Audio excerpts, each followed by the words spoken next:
तो चर्चा नहीं है, कल भी चर्चा होगी, क्योंकि समय भी अपने पास कम है। आज सारा समय आपने मेरा ले लिया, ठीक है, ले लिया गया, ठीक है, कोई बात नहीं, ले लिया तो ले लिया। कल पार्ट 2 कर देंगे, पार्ट 1 कर देंगे आज, ठीक है। आज जितना विषय हो पाए, जितनी भूमिका बन जाए वो कल के विषय के लिए रहेगी। कल फिर बाकी का विषय हम देख लेंगे, जितना आज होगा उतना हो जाएगा। कल 2 प्रश्न दिए थे अंत में, तो होमवर्क था, उसको आप जल्दी से बता दीजिए, फिर आगे का विषय चालू करेंगे। कल 2 अंत में प्रश्न दिए थे, ब्रह्मचर्य आकिंचन के लिए थे। उत्तम आकिंचन और त्याग में क्या अंतर है? उत्तम आकिंचन और त्याग में क्या अंतर है, ये पहला प्रश्न था। क्या अंतर है उत्तम आकिंचन और त्याग में? आकिंचन में भी बोला है परिग्रह का त्याग करो, त्याग तो है ही, त्याग नहीं है ये चीजों का, तो फिर अंतर क्या है? तो दोनों की चर्चा अलग अलग क्यों हुई?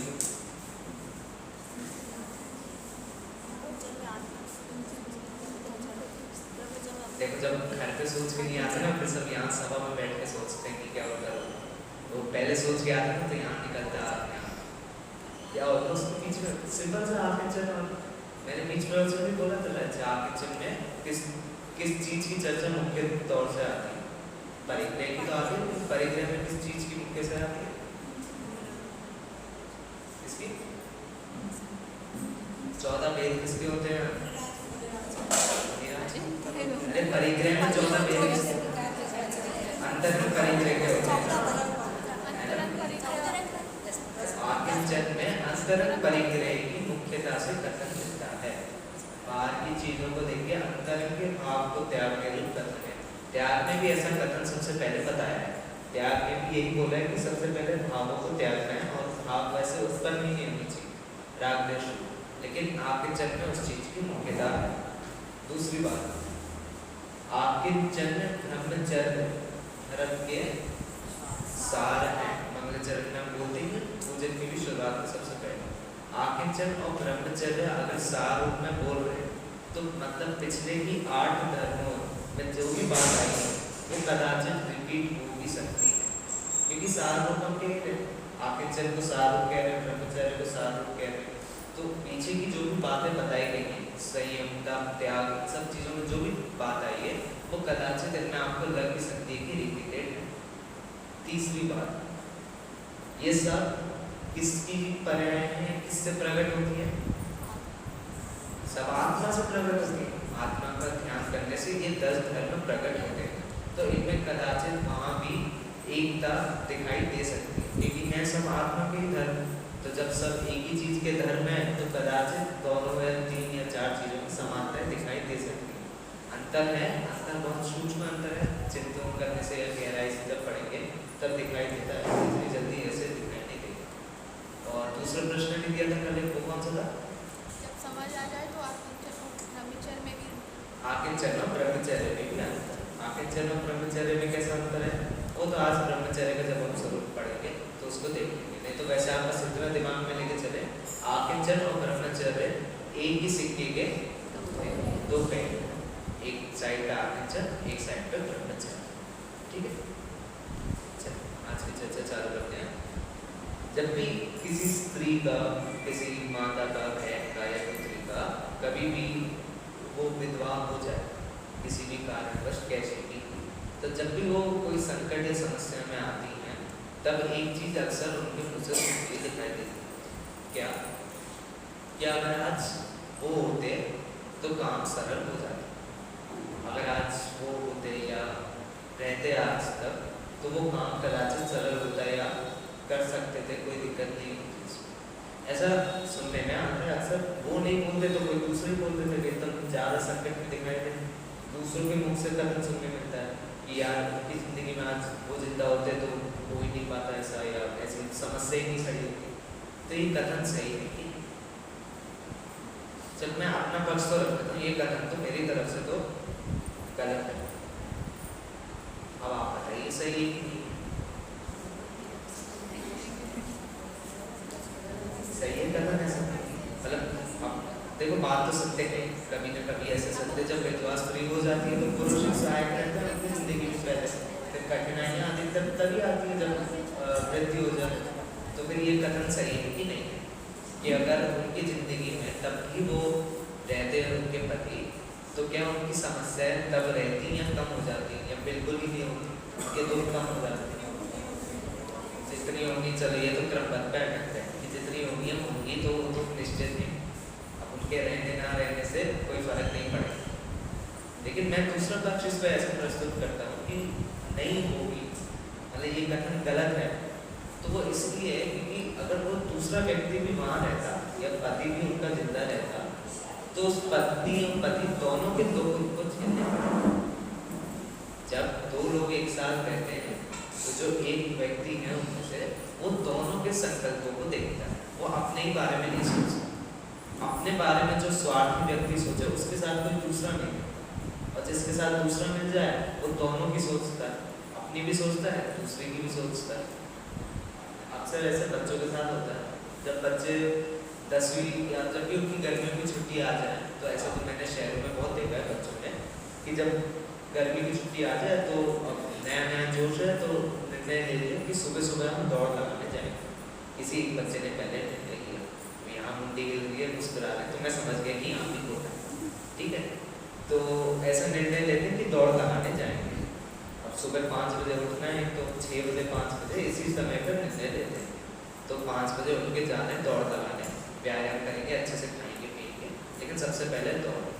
तो पहले खुद में निर्णय ले लिया, फिर अपने दोस्त के पास गए कि भाई ऐसा ऐसा डिसीजन दिया मैंने और सेहत के लिए अच्छा रहेगा वगैरह वगैरह, तू भी चलिए मेरे साथ, कल से मैं तेरे को फ़ोन कर दूँगा, उठ जाइए और आ जाइए, तू तो इस जगह पर आ जाइए, हम 5 बजे चलेंगे।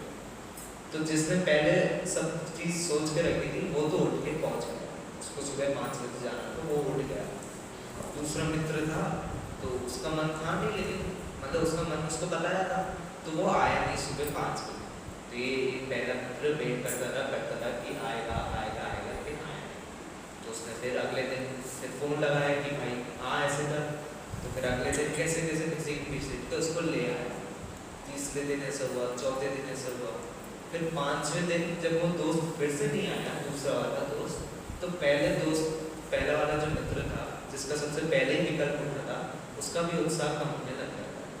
या ये नहीं आ रहा तो अकेले ही चलो, फिर वो कैसे ना कैसे मन बनाता है अकेले करने का, अकेले करता है 3 दिन 4 दिन 5 दिन, और फिर कदाचित वो भी आना बंद कर देता है। उसका रुकना कब बंद हुआ, उसका चालू कैसे हुआ, उसने खुद से चालू किया, खुद उसको विकल्प आया कि गर्मियों की छुट्टी है तो चालू करना है, और रुका कैसे, जब उसने अपने मित्र, जब उसका खुद का मित्र नहीं आ रहा था उसके साथ, उसका सहयोग नहीं दे रहा था, तो उस पर खुद की विकल्प ऐसे होने लगे कि नहीं मेरे को नहीं करना, या उसका उत्साह कदाचित कम होने लग गया।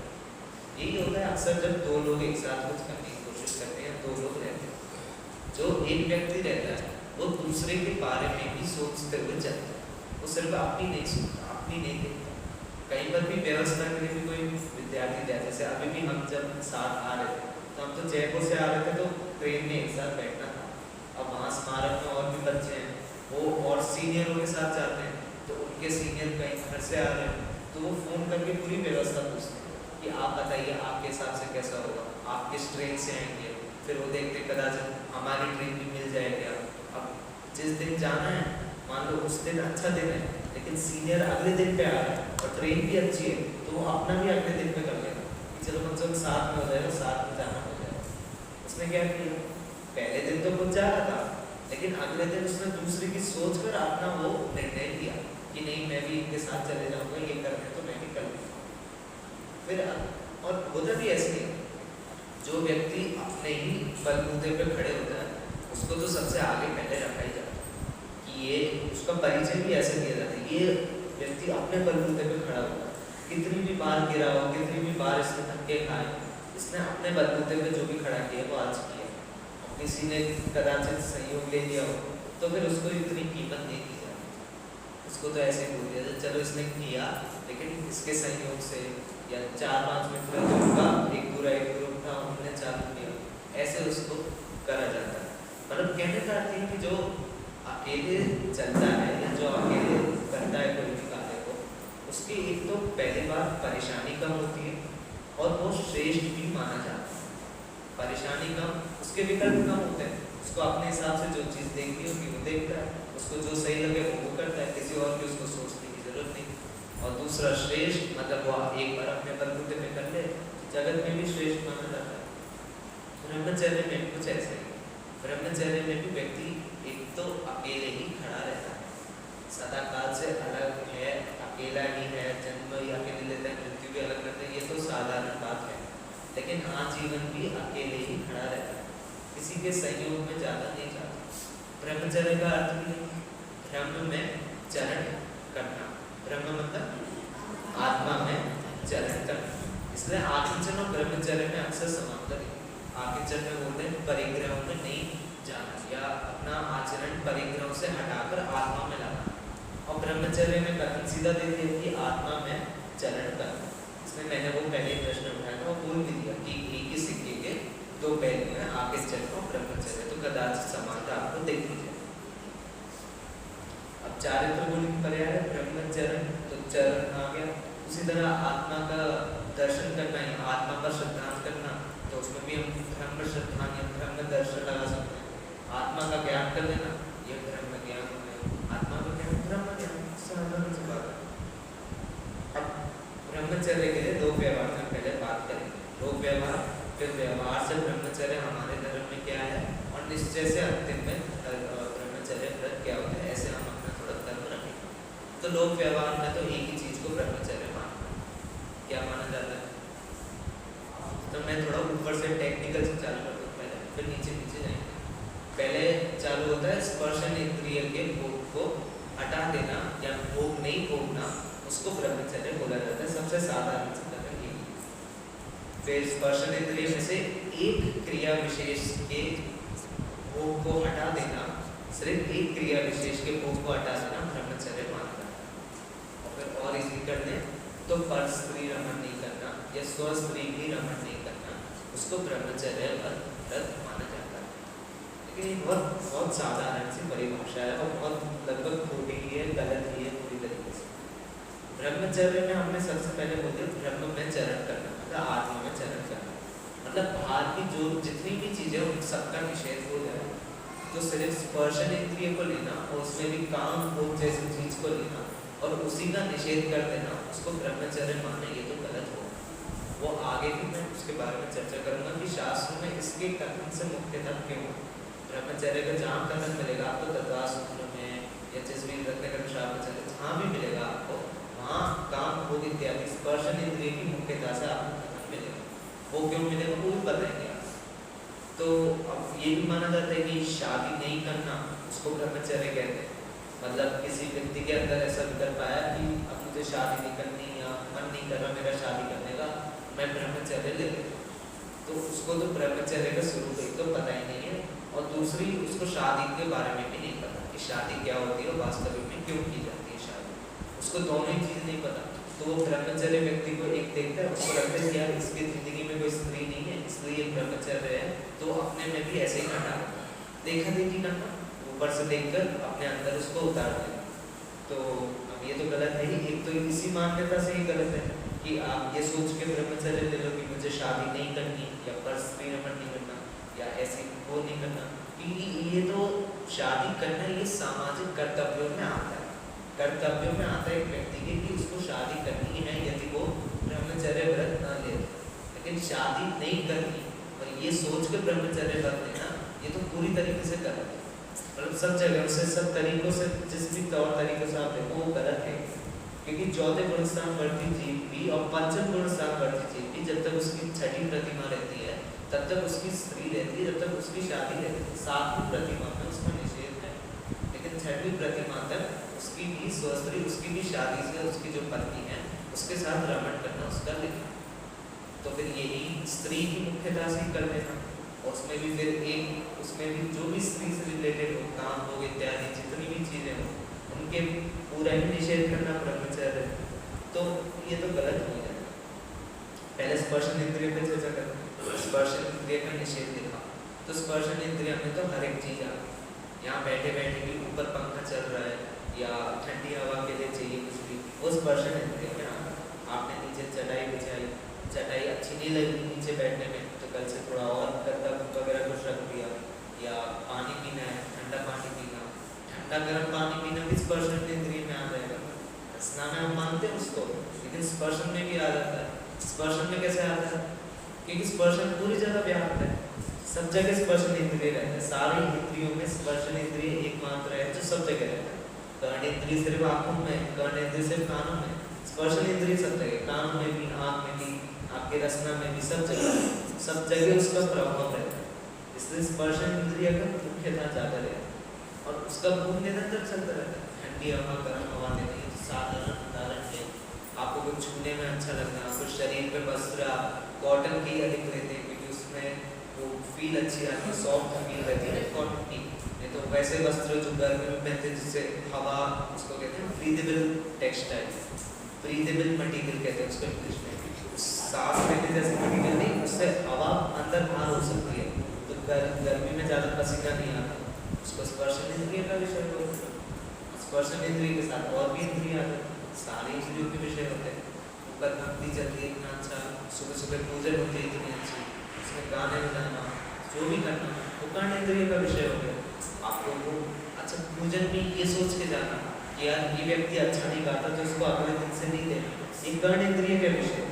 और आप शुभ राग में कर्ण इंद्रिय के विषय होकर इच्छा से आता है, मतलब पूजन इतनी अच्छी गाने चल रही है, पूजन में इतनी अच्छी अच्छी चीजें लिखी है, इतने अच्छे अच्छे गुणों का वर्णन किया है, और उसमें आपको ऐसा लग रहा है कि नहीं ये गा नहीं रहा व्यक्ति तो आज पूजन में तो मजा ही नहीं है।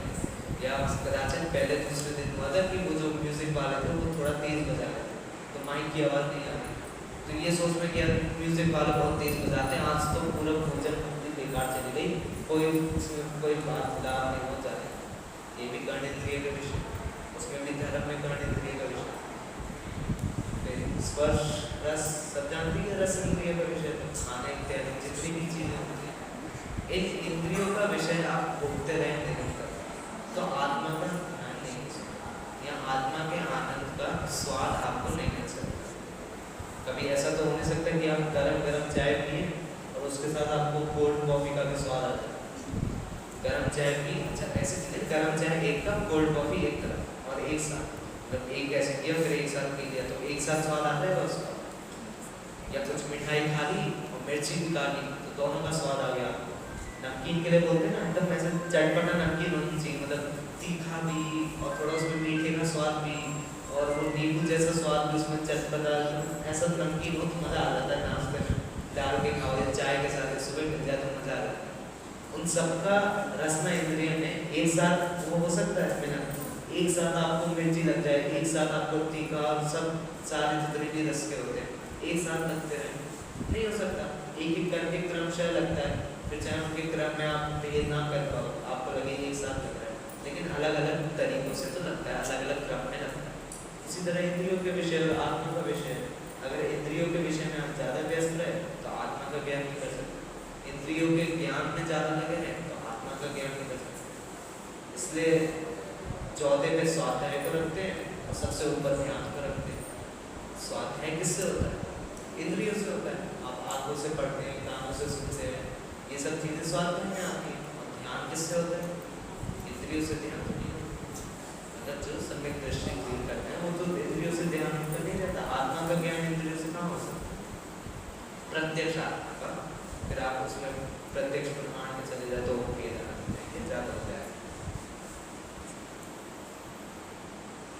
अब प्रश्न आता है जो पहले बताया था कि आचार्य ने जहाँ भी कथन किया ब्रह्मचर्य का, उसमें स्पर्शन इंद्रिय की मुख्यता क्यों? तो पहली तरह स्पर्शन इंद्रिय का सब जगह प्रभाव है, पूरी शरीर पर स्पर्शन इंद्रिय का प्रभाव रहता है, ठीक है। दूसरा तरह, अगर स्पर्शन इंद्रिय के अलावा किसी और इंद्रिय को बोलते कि जैसे कर्ण इंद्रिय के विषय को नहीं करना, ये ब्रह्मचर्य व्रत है, या चक्षु इंद्रिय के विषय का निषेध ये ब्रह्मचर्य का व्रत है, तो एक इंद्रिय, दो इंद्रिय, तीन इंद्रिय, चार इंद्रिय, इनमें जिन इंद्रियों का अभाव है फिर उनमें आपको ब्रह्मचर्य मानना पड़ेगा। और उनके में ब्रह्मचर्य मानने में तो कोई दिक्कत नहीं होती, लेकिन ब्रह्मचर्य के जस्ट बाद दिखाए कि ब्रह्मचर्य के बाद मोक्ष होता है या मोक्ष रूपी लक्ष्मी प्राप्त होती है, पूजन नहीं पकती। तो अगर वैसे मान रहे कि ब्रह्मचर्य ही आखिरी वो है, पीढ़ी आखिरी सोपान है मोक्ष के लिए, तो फिर एक, दो इंद्रिय, तीन इंद्रिय में नहीं मान सकते, लेकिन एक इंद्रिय में स्पर्शन इंद्रिय हमेशा रहता है। और उपयोग इंद्रियों के हिसाब से बढ़ भी जाता है। जितनी ज़्यादा इंद्रियाँ होती हैं उतना उपयोग उनमें बढ़ता है। तो 5 इंद्रियों में 5 अपनी तो 5 इंद्रियों मन तो 6 में उपयोग घटका हुआ रहता है। तो जिनमें मन ना हो उनमें 5 इंद्रियों में लगा है, 4 3 2 क्रमशः घटा दें। लोग में भी कहते हैं आँख सुन गया, अगर जिसकी आँख नहीं होती उसकी आँख कभी कभी सुनने की शक्ति ज़्यादा होती है या वो अच्छे से फील करने की उसकी शक्ति ज़्यादा होती है, ऐसे आता है ना। तो अगर जब दिमाग का ज्ञान आँख में नहीं जा रहा तो बाकी इंद्रियों में बच जाता है, तो बाकी इंद्रिय ज़्यादा शक्तिशाली दिखती है, आँख ना हो तब उसी तरह उपयोग है। इसलिए स्पर्शन इंद्रिय की मुख्यता से स्पर्शन इंद्रिया जो होती है उन्हें ऐसे रहती है। काम भोग की चर्चा आती है स्पर्शन इंद्रिय के संदर्भ में। काम भोग की अंतिम हम चर्चा करते हैं आज की। काम भोग में जैसे नाचार्य ने समय सार की जब चौथी गाथा की टीका लिखते थे तो काम भोग का हमने एक सरल अर्थ किया। काम भोग में 5 इंद्रियां आ जाती हैं। काम में 2, स्पर्शन और रसना, और भोग में बाकी की 3 इंद्रियां आ जाती हैं। तो काम भोग मतलब 5 इंद्रियों का विषय। लेकिन काम भोग हम फिर भी स्पर्शन इंद्रिय से ही ज़्यादा संदर्भित करते हैं उसको। स्त्री को देखना या उनके संदर्भ में कुछ भी सोच लेना, विचारना या रमण करने के भाव होना, ये रमण ही करना, इसको हम काम भोग समझते हैं। उल्टा मैं इसी काम भोग की चर्चा करूँ तो भावना में काम भोग के लिए नहीं, भावना भगवती आराधना में काम भोग के लिए 10 सोपान की काम भोग का प्रभाव 10 तरीकों से कैसे आता है। सोपान को तो धीरे धीरे बढ़ता है। पहले आता है चिंता, सबसे पहले चिंता, सबसे पहले विचार आता है उस चीज का, विचार आता है। अगर पुरुष की मुख्यता तो स्त्री का, स्त्री की मुख्यता तो पुरुष का, सब अपने अपने में घटा है, कोई एक विशेष को मत समझ, ठीक है। तो प्रथम आती है चिंता। चिंता का प्रभाव तो हमने देखा है कितना, किसी चीज का विकल्प आ जाए और चिंता हो जाए उसकी तो फिर उसमें पूरा उपयोग हो जाता है। दूसरा, तत्पश्चात देखने की इच्छा। पहले चिंता करी, अब आएगी इच्छा देखने कि जिस बारे में जिसकी मैं विकल्प कर रहा हूँ, जिसके बारे में मैं सोच रहा हूँ, उसको निरंतर देखने की इच्छा। तीसरा, दीर्घ निश्वास। निश्वास, दीर्घ निश्वास मतलब जब गहरी सांस लेते ना, बहुत ज़्यादा स्ट्रेस हो जाता है व्यक्ति, या जब भी किसी क्रोध का ज़्यादा वो प्रभाव हो उस पर, तो वो बहुत गहरी सांस लेता है। बहुत ज़्यादा डरा हो तो गहरी सांस लेता है। ऐसे दीर्घ निश्वास मतलब बहुत गहरी सांस लेना, शरीर का वैसे आचरण उसका होने लग जाता है। चौथा है ज्वर। ज्वर यानी बुखार।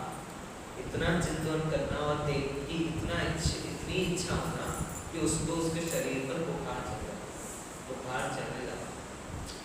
पांचवा, तो शरीर का दर्द होने लगना।